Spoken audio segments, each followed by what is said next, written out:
sun and won. Flying at speeds of 2,000 miles per hour in the top 1% of the Earth's atmosphere, it holds every major speed and altitude record for a jet. You did all of this effortlessly, and that was the feeling you had, that you had control of so much power. It was the world's first stealth aircraft, flying over enemy territory and photographing 100,000 square miles of the Earth's surface in 1 hour. You were sitting at the very front of that 107-foot-long spear penetrating enemy airspace. You were truly the tip of the sword. If anything went wrong, we would be on the 6 o'clock news. Using archive film and color reenactments, Heavy Metal reveals the once secret and covert world of the SR-71 Blackbird.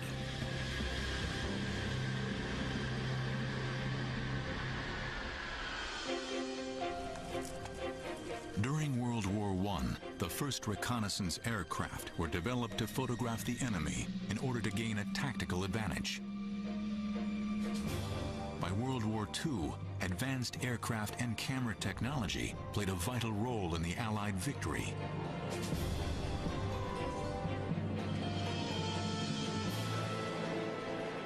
After the Second World War, the world was left with two ideologically opposed superpowers.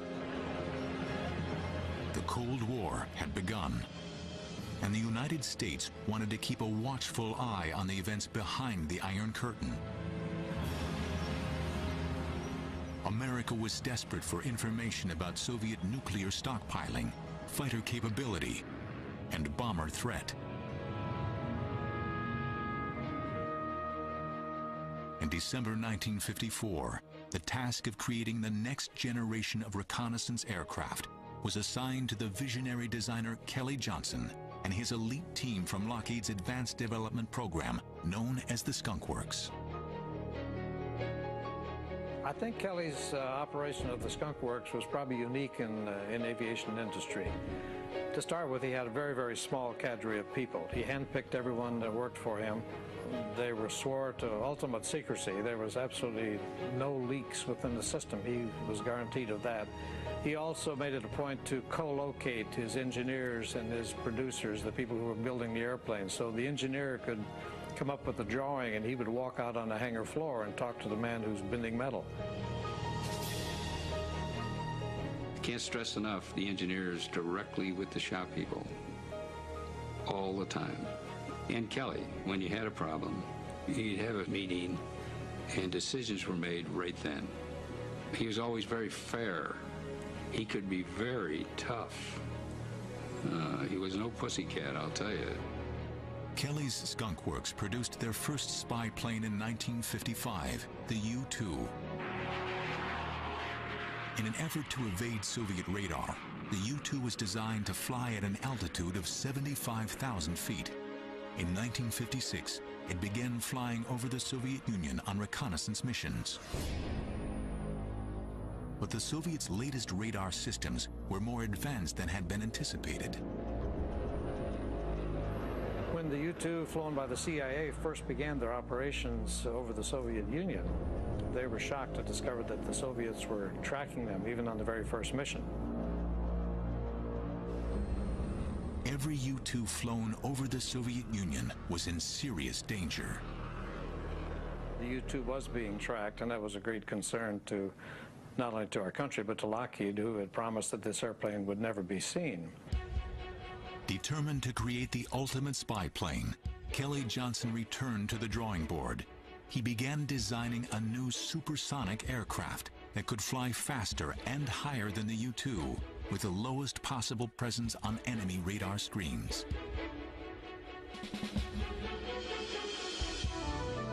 Then, on May 1st, 1960, disaster struck. A U-2 flown by Francis Gary Powers was shot down by an SA-2 missile.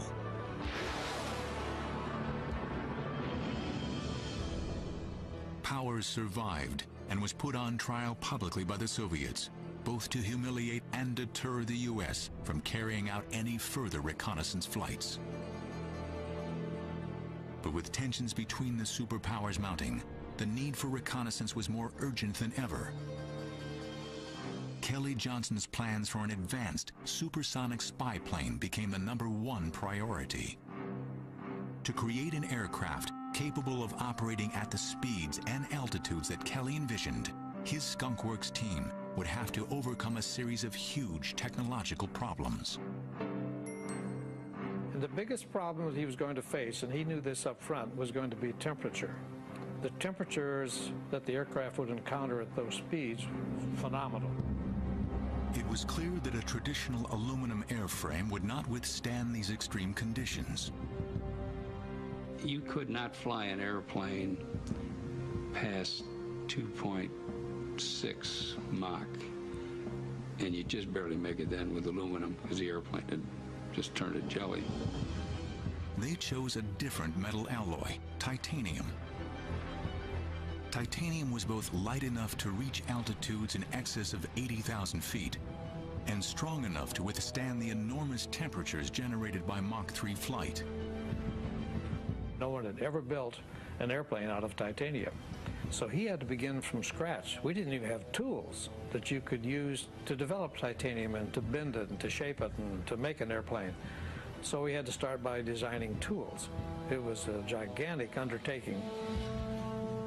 Creating an aircraft able to cruise at Mach 3 was difficult enough, but the Skunk Works also had to face the challenge of combining this level of performance with a new science of stealth. To avoid features that would create strong radar reflections, the plane had taken on a revolutionary shape. The wings were blended into the body, and the long surfaces on the forward fuselage were designed to deflect incoming radar waves. So were the inward angled twin fins, the pointed engine cones, and the nearly flat lower fuselage. Also, they developed a special radar-absorbent plastic, or composite, that was incorporated into all the leading edges. When you look at an SR-71, 20% of what you see is composite. You know, it's just unbelievable at that time. And it was developed in our shops.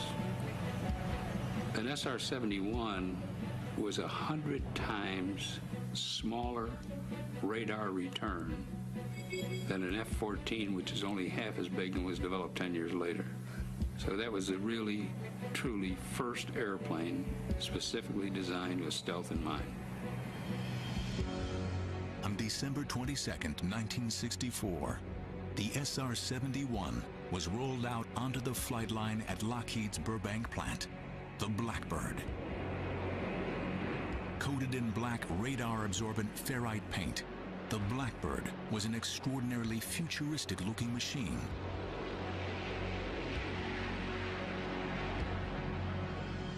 Lockheed test pilot Robert Gilliland would be the first in the cockpit. When we got going, as a matter of fact, for the actual first flight, it had 383 open items. These are things that are supposed to be working that aren't working. So it was a bare bones type of operation for the first flight.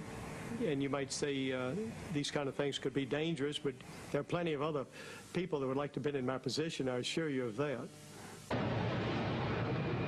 The exhilaration when we made the first engine run and they had those afterburners going in there and that thing is straining against those cables, and I just felt, boy, this is really going to be something.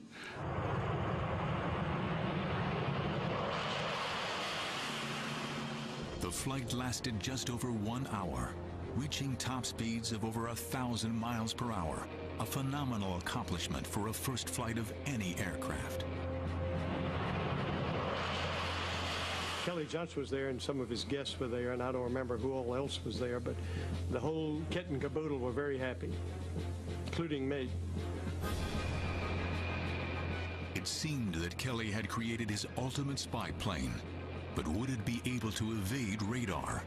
And could it fly high enough and fast enough to escape the Soviet fighters and missiles?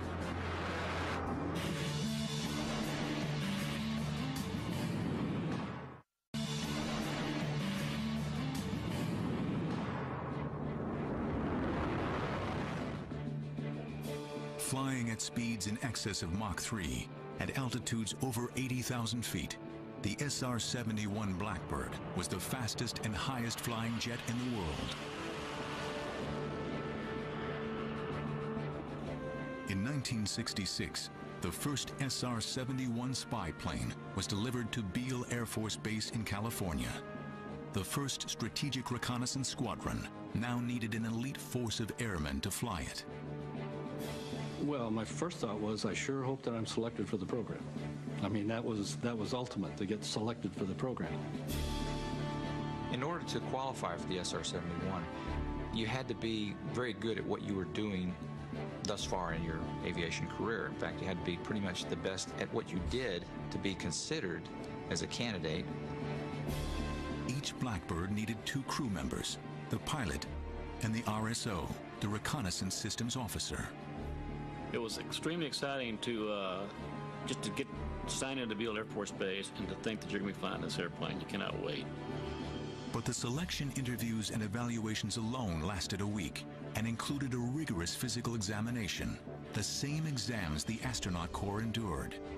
And the first 2 days were physicals, an astronaut physical in a sense, taking an EKG on a treadmill and full body x-rays, just very extensive physical exam. They also wanted to know if you were the kind of person that they could live with on the road, because you had to spend a lot of time together. You know, in a sense, it's part of your family. And they wanted to evaluate people to see if they'd be a good member of that family. The pilot began his actual training with long hours in T-38s and in the SR-71 simulator. The intense simulator sessions tested the crew members to their limits. They basically made it a grueling experience. They would just give me multiple malfunctions to deal with. In fact, they just keep giving you another problem on top of another problem until you're juggling 5 or 6 or 7 balls at once. And eventually you have to start dropping them. And they would evaluate how you prioritized which ball do you drop. After months of training, the crews were ready for their first flight together. The extreme speed and altitude called for special protection. This came in the shape of a $120,000 pressure suit. 2 technicians suit you up. You step down into it, you put your arms into it, and it comes up to your back. The boots are separate from the suit, and they're just regular, real combat boots. The gloves are especially handmade for you, and they snap on with little O-rings onto your suit. Then when you put the helmet on, it's quite heavy, and once they snap it down, you hear yourself breathing. For a few moments there, you get some claustrophobia. I did anyway. The suit was designed to have 100% oxygen in the nasal cavity area and then compressed air in the rest of the suit, so that if you were to lose cabin pressure at 80,000 feet or above, the nitrogen bubbles in your system would come out and your blood would boil. So you need some kind of an environment around you. That's what the pressure suit provided. Suited up, the pilot and RSO are ready to be escorted out to the aircraft for their first flight together.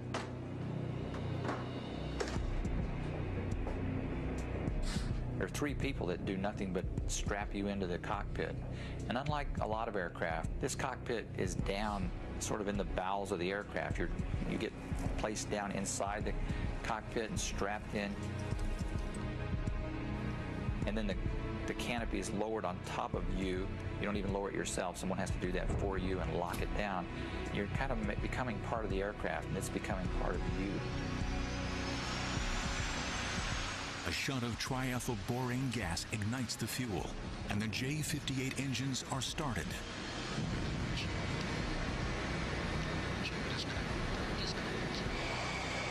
Where it really got impressive is when it starts taxiing out of the hangar.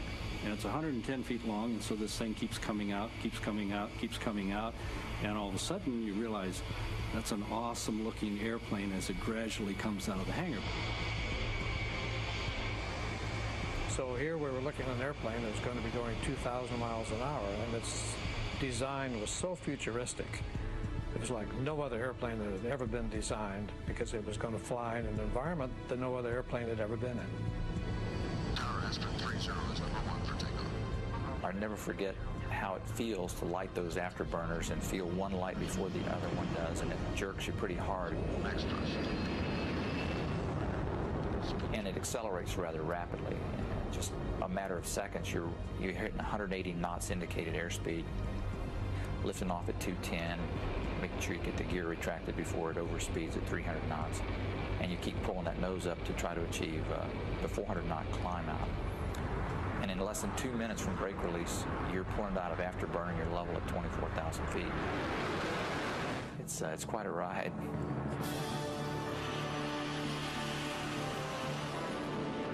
I remember the first time I took the aircraft up to speed and to altitude, I went through Mach 1, and then I approached Mach 2, and it went through Mach 2 without the slightest indication of any problems, and I marveled at that.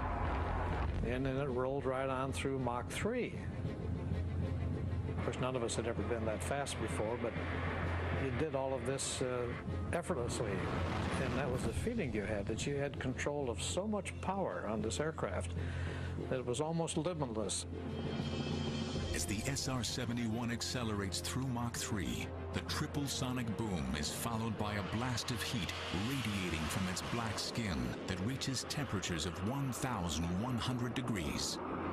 It truly flew through the air like a hot knife through butter. It really did. So it was pointy on every end, but it had elegance.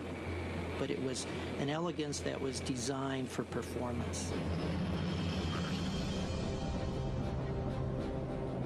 After 10 months of grueling training, the SR-71 crews were ready to go. Flying over heavily defended areas in enemy territories would push both the aircraft and the crews to their limits.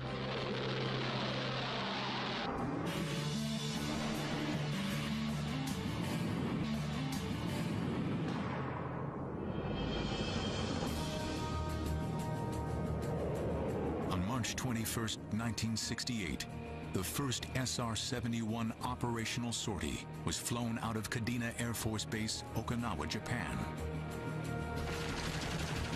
The Vietnam War had been raging for 5 years, and the United States was determined to defeat communism in Southeast Asia.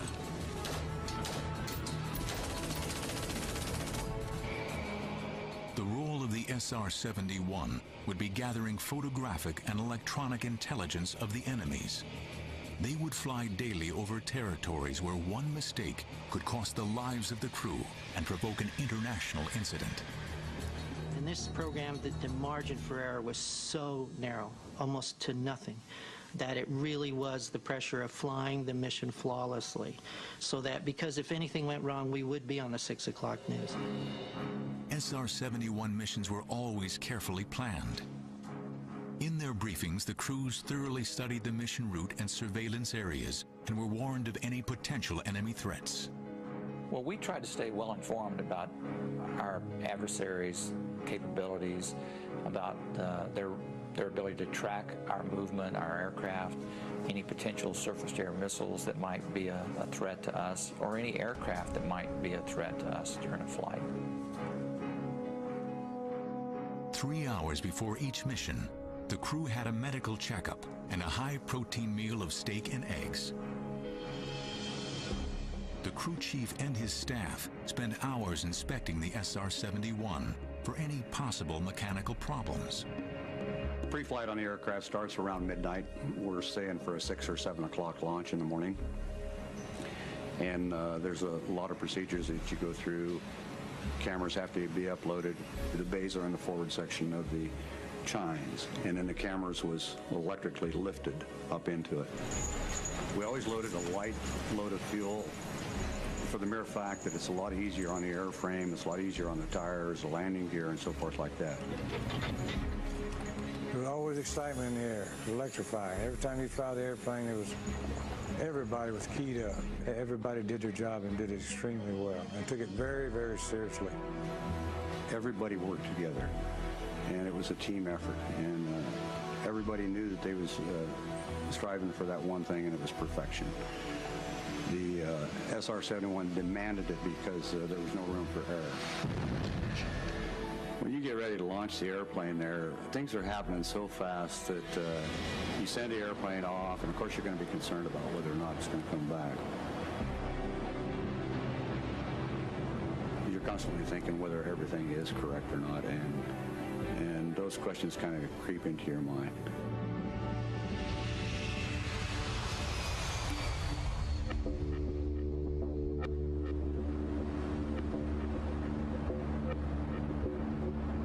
Above 60,000 feet, the crew would switch off all contact with air traffic control. Only a select few knew where the Blackbird would go next. The pilot in the SR-71 spent all of his time flying the airplane. The airplane operated on autopilot, that's true, but you had to kind of hand fly the autopilot. It demanded your attention all the time, and so the fellow in the back seat, the reconnaissance systems officer, he handled all of the auxiliary systems. Sitting in the rear cockpit, the RSO must keep the plane on the black line, the pre-planned route to the target. As they reached enemy territory, he concentrates on the radar and defensive systems, trying to jam enemy communications in the event of a missile launch. We carried the same type of jammer that was used throughout the Vietnam War by all of the fighters and bombers, which attempted to jam the communication between the radar site and the missile itself. Once they began the communication, our indications in the cockpit would go from warning to jamming, and it would be jamming that communication link to the missile.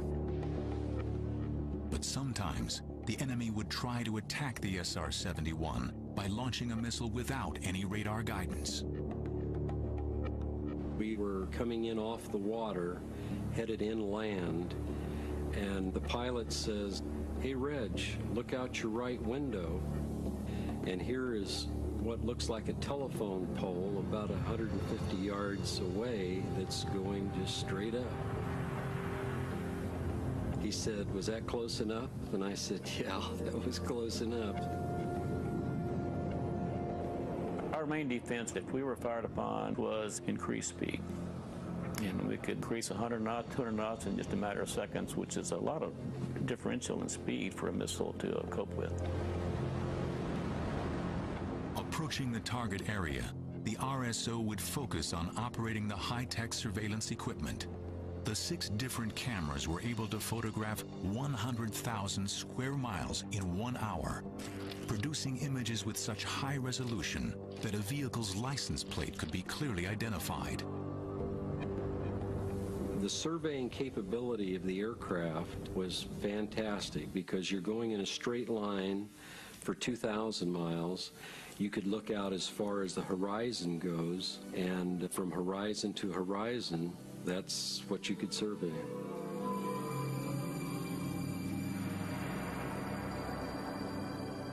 For the crews flying in the top 1% of the atmosphere, their perspective of the world was extraordinary. The first thing that you notice that's phenomenal is the change of the sky color. At about 60,000 feet, the sky turns a deep indigo steel blue that is so mesmerizing. You just want to look at it. It's fascinating. You know, if I flew the aircraft up near the Arctic Circle, and I might actually traverse dawn to dusk and back 2 or 3 times. I've seen the sun rise and set 3 times on a flight, which is very unusual. I mean, we're actually flying faster than the Earth's rotation, so we're outrunning the sun.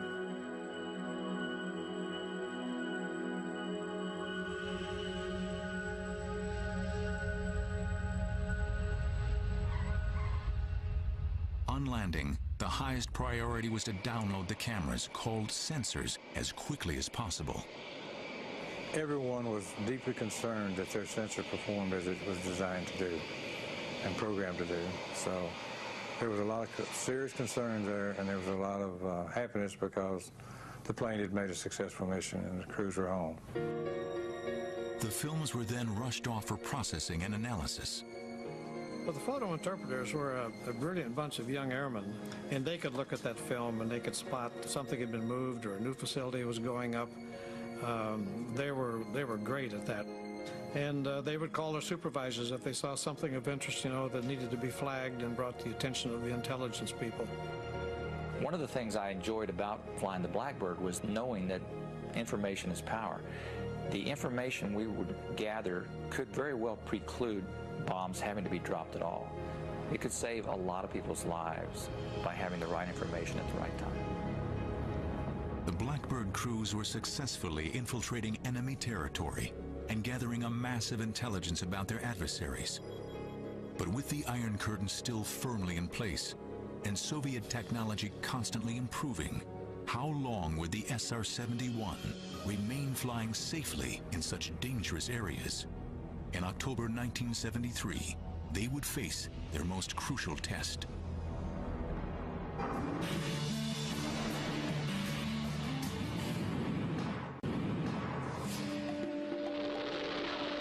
In the early 1970s, the world's attention focused on the Middle East. Tension between America's ally Israel and her Arab neighbors was reaching the breaking point. On October 6, 1973, Soviet-backed Egypt and Syria attacked Israel and made dramatic territorial gains.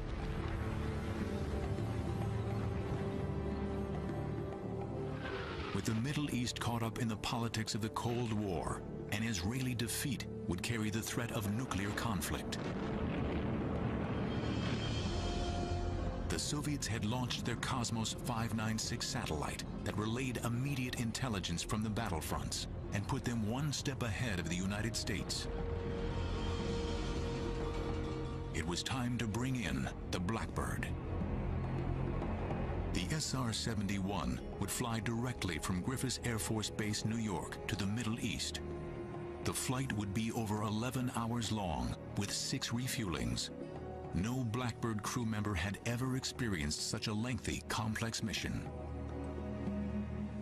I flew a 10.5-hour training flight, and I was beat. By the time I got out of the airplane, I said, whew, that's about as far as I can fly. But when they said you can fly 11 hours and 20 minutes, you jump up and you say, yes, sir, I'll be happy to do that.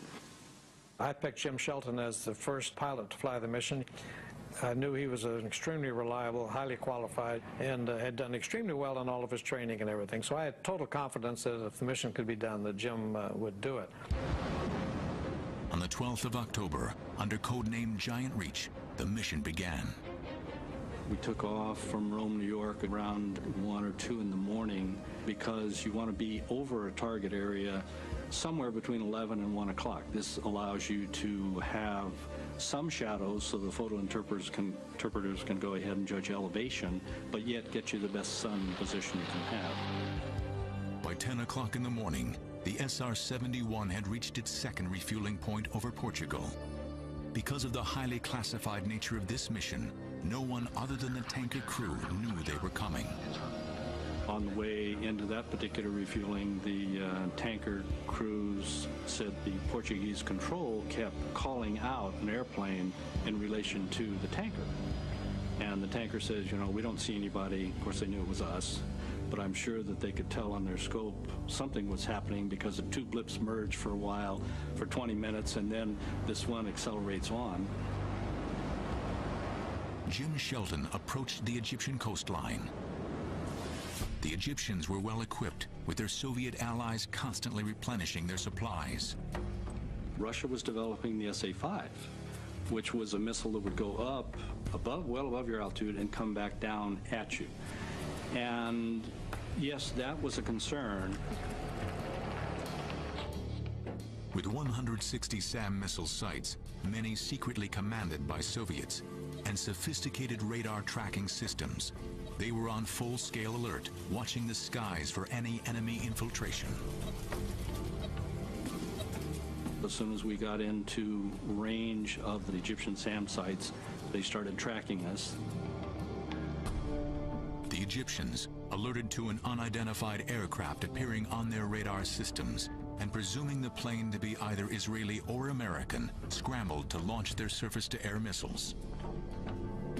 80,000 feet above them, traveling at a speed of over Mach 3, Jim Shelton's Blackbird was gathering thousands of feet of film, capturing the extent and whereabouts of the Egyptian military forces. You had the radar receiver in the back cockpit. Gary could tell me that, yes, now we're being tracked by some SAM missile. We need to do something. So at that particular point, we would jam, we would speed up.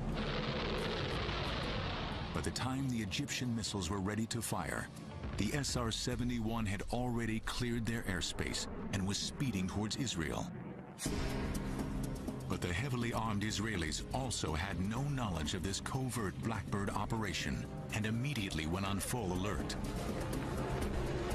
When we rolled in on the first pass over Israel, my defensive system just lighted up like a pinball machine. And I indicated to my pilot, I got all these indications back here. I said, just, maybe keep your eyes open because it seems like somebody's shooting at us. Despite launching a barrage of missiles, the Israelis did not manage to shoot their presumed enemy out of the sky. The Blackbird headed back to the United States. We got everything we were tasked for, got the airplane back, and that's the first time airplane, the SR-71, had flown 11 hours and 20 minutes.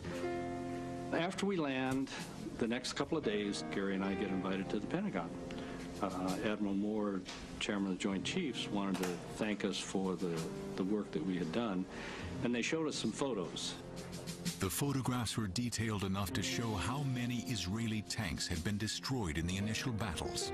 We were to go ahead and resupply the Israelis with some of their lost equipment. So the photo interpreters are counting the number of tanks that we would be replacing.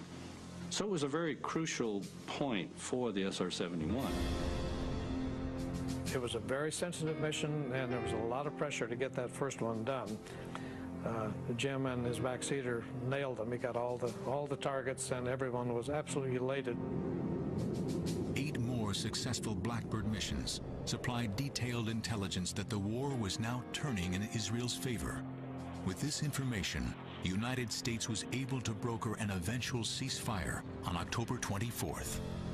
I think the SR-71 contributed greatly to the resolution of that war. No one knew the airplane could fly that far and perform a mission like that and come back and hand the intelligence people the product. The Blackbird was also a record breaker. On September 13, 1974, Kelly Johnson's SR-71 flew in a race with the sun from London to Los Angeles across 7 time zones. It took just 3 hours, 47 minutes, and 39 seconds. For the record-breaking flight, I was over at the FAA Control Center, and the controller is a huge screen, and he said, here's a 747 coming out of Phoenix. And it'd go blip, blip. It moved about ½ inch or _1/4 inch. He said, okay, get ready. Here comes the SR-71 out of Canada. And it goes, and there goes my antenna, there goes Idaho. and get ready, boom! And it almost blew us out of the way because he was right overhead. And he was starting to decel, but he managed to blow the windows out of Zaza Gabor's house in the Hollywood Hills. That same year, the Blackbird flew a record-breaking flight from New York to London. 52 years earlier, Charles Lindbergh had flown approximately the same distance in 33 hours. The SR-71 made the flight in 1 hour, 55 minutes, and 42 seconds. But the SR-71 would soon be needed in a more serious capacity.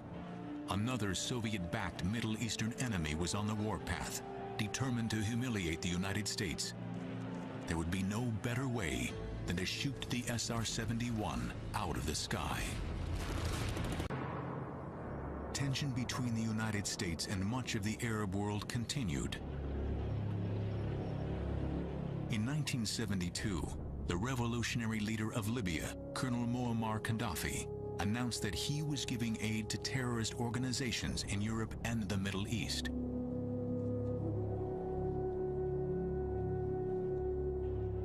He issued repeated threats to America and indicated that those who crossed the Gulf of Sidra would be crossing a line of death.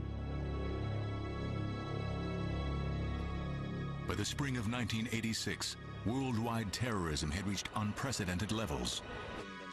President Reagan's patience was wearing thin. Gaddafi deserves to be treated as a pariah in the world community. We call on our friends in Western Europe and elsewhere to join with us in isolating him. If these steps do not end Gaddafi's terrorism, I promise you that further steps will be taken. Then, on April 5th, 1986, a bomb exploded in a West Berlin disco.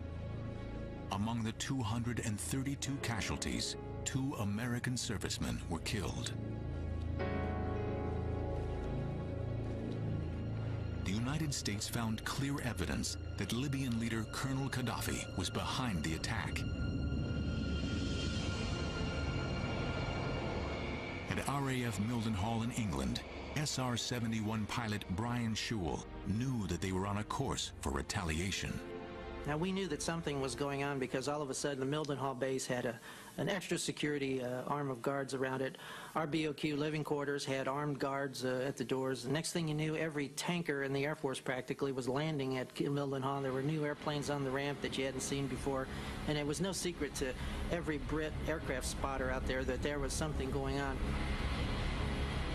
The British government would allow the United States to fly the missions from their bases in England. April 14th, 9:30 a.m., the SR-71 crew members were ordered to a top-secret briefing.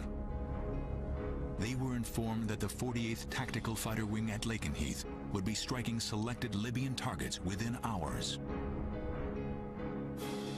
When we heard the words, this morning at 2 a.m., the F-111s are launching, we were a little surprised that, wow, this is for real. It's happening. The SR-71's job would be to record the results of the airstrikes against Tripoli and Benghazi. That night, the F-111s began their mission. So when we're trying to sleep, in the middle of the night, you're awakened by the roar of F-111s taking off. Listening to that, it was quite serious at that time because we knew maybe some of those people wouldn't come back. By the time the SR-71 crews arrived to prepare for their mission, the F-111s were already bombing Libya. My fellow Americans, at 7 o'clock this evening, Eastern Time, air and naval forces of the United States launched a series of strikes against the headquarters, terrorist facilities, and military assets that support Muammar Gaddafi's subversive activities. Today, we have done what we had to do. If necessary, we shall do it again. The 111s had a number of targets to take out missile defenses, sites and things, but also all the terrorist training camps, and to really hit Gaddafi's headquarters, basically, to really show him that we're going to come right into his backyard. Our job was to come and assess everything that was done, gather pictures and target data for maybe succeeding strikes. Flying in directly after a bombing raid, the crews could expect Libya's sophisticated air defense network to be on full alert and eager to retaliate.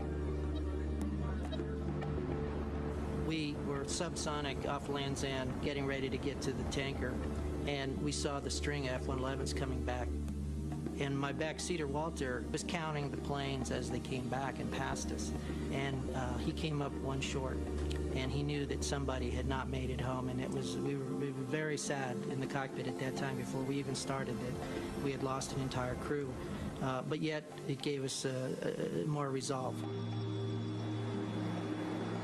After refueling, and now traveling at supersonic speeds, they neared the Gulf of Sidra and the Libyan target area. We're doing over 2,000 miles an hour at this point, and we were like a speeding bullet, except faster. And we had crossed the line of death with impunity. the Libyans, equipped with the latest Soviet long-range, high-altitude missiles, posed the greatest threat yet to the Blackbird. It was at that time that Walter started picking up some missile signals. He got 2 indications and then actually got a launch indication. And we had a big decision to make where we were running into the target area before we made the turn. Do we continue to that point where Gaddafi's headquarters were, or do we make a turn away now to save ourselves from the missiles? And our decision was to push the throttles forward. We thought in 14 seconds we can beat that missile to that point and then make the turn.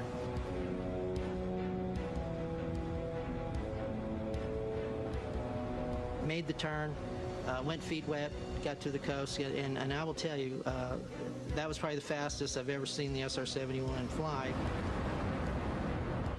They'd outrun the missile, gathered the photographic intelligence, and were now heading away from the danger zone. Walt said, okay, you can pull it back now. My hand was still locked in the forward position there. We were seeing Mach numbers that were a little scary, that we had not seen before, and the jet did it effortlessly.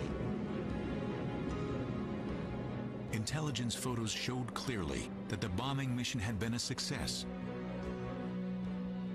It was decided there would be no need to risk more American airmen's lives over Libya with further bombing. We brought back the confirmation of to whether we needed to go in again or not, what we had really done, where their defenses were, what they really had. But we made a statement to Gaddafi, and if you'll notice, you remember, you didn't hear a lot from him for a long time after that. But despite the success of the SR-71s over Libya, its days were numbered. By the end of the 1980s, the cost of operating the SR-71 was no longer sustainable. The Blackbird program was terminated. From now on, all American surveillance would be carried out by satellites. The reason that was given was that it was too expensive. Well, it's reconnaissance. That's sometimes that can be very expensive. And if you don't have reconnaissance, you're pretty blinded. And now they like to say that the satellites can do it all. And satellites can do a great deal, and they're magnificent capabilities. But there are things they can't do, and there are things that are unique that only the SR-71 can do. On December 20th, 1989, the SR-71 made a final pass down the runway at Lockheed's Burbank plant in honor of all those who had worked on this exceptional plane. Kelly Johnson was there to pay an emotional farewell to his favorite creation. You can't say enough about Kelly Johnson himself. You know, he was an absolute aeronautical genius. Working for Lockheed, I think he's made the greatest aircraft that ever existed. There's just something about the sleek SR-71 that makes it in a class of one. There is no other. Impressive to the last, the Blackbird set 4 international speed records while being delivered to the Smithsonian National Air and Space Museum. People love a winner. They love when someone is the best in their field. This aircraft was the best in its field. It was the prime speed machine of the world. Every speed and altitude record that it set, it holds to this day. The SR-71 Blackbird served 6 different presidents and saw action on hot and cold war fronts alike. And despite being shot at over 4,000 times, no aircraft was ever lost to enemy fire. It is the only operational airplane in the history of the American Air Force in which no Air Force crew members were ever killed. That's a record that no other airplane has. And when you consider the environment in which it flew, the speed, the altitude, the temperatures, that's a real credit to Kelly Johnson.